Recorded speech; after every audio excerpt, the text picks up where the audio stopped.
Ambientalisti friulani tornano all'attacco degli inceneritori e propongono a Udine un documentario che sosterrebbe la pericolosità per la salute di questi impianti, ma per gli esperti dell'università i protagonisti del video sarebbero dei ciarlatani. Signore e signori, buonasera, grazie come sempre per aver scelto l'informazione di Telefriuli. In Friuli si riaccendono le polemiche sugli inceneritori. Le dichiarazioni rese di recente a Udine dal ministro Clini favorevole a questi impianti hanno scatenato la reazione delle associazioni ambientaliste, in particolare del WWF. Evidenziano che si tratta di una tecnologia pericolosa per l'uomo, per la produzione di nanoparticelle e composti tossici e che disincentiva la raccolta differenziata come è accaduto in Austria, ma per averne le prove una quindicina di associazioni della regione promuove la proiezione del documentario Sporchi da morire, in programma a Udine venerdì prossimo.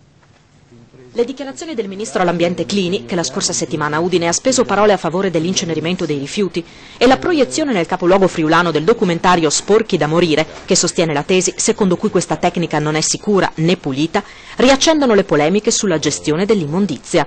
Il rappresentante del governo, intervenuto alla Notte Verde del Nord-Est, è stato contestato a Udine dal WWF e dal Cordicom per aver affermato che i dati di riferimento per le emissioni del CDR sono a livelli poco significativi e che gli inceneritori darebbero una soluzione al problema dello smaltimento della frazione di rifiuti non riciclabile.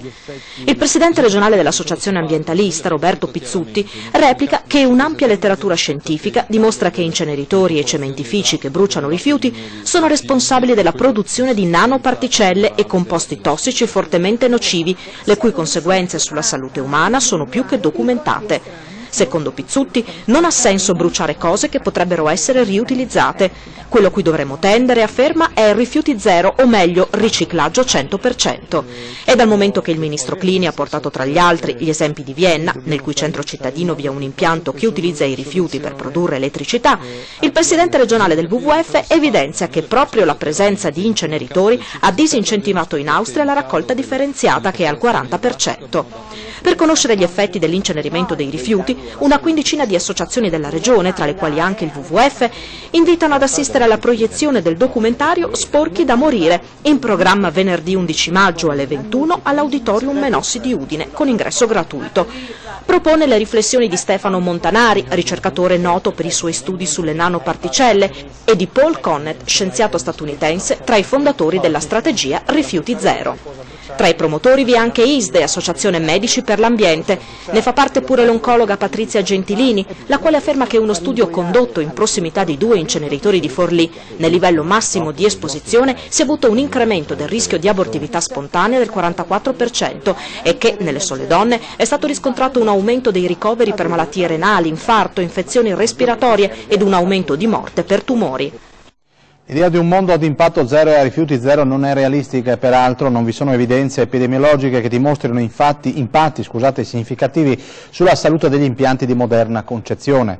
E in sintesi il pensiero dei docenti delle università di Udine, Nardin e Massarutto, esperti della materia, considerano i protagonisti del documentario Sporchi da morire 2 ciarlatani e accusano gli ambientalisti di fare terrorismo psicologico.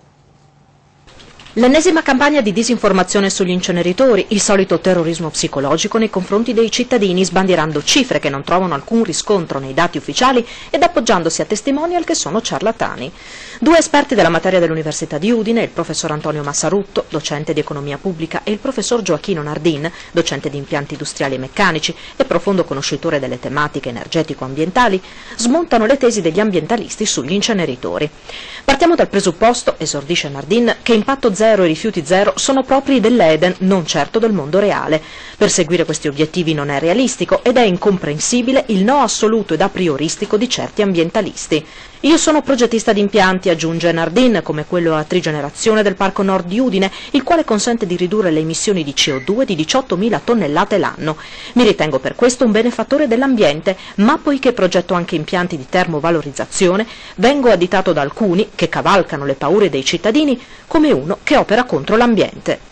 Le contrapposizioni, afferma ancora il professor Nardin, andrebbero superate confrontandosi piuttosto su quale sia l'impianto più sicuro. Nardin riferisce poi di quanto si è sentito dire ad un convegno organizzato da ambientalisti. Ho chiesto: se rispetto le normative più restrittive esistenti al mondo, tu l'inceneritore me lo fai fare? La risposta che ho ricevuto, conclude il docente, è stata no, perché io non posso morire a norma di legge.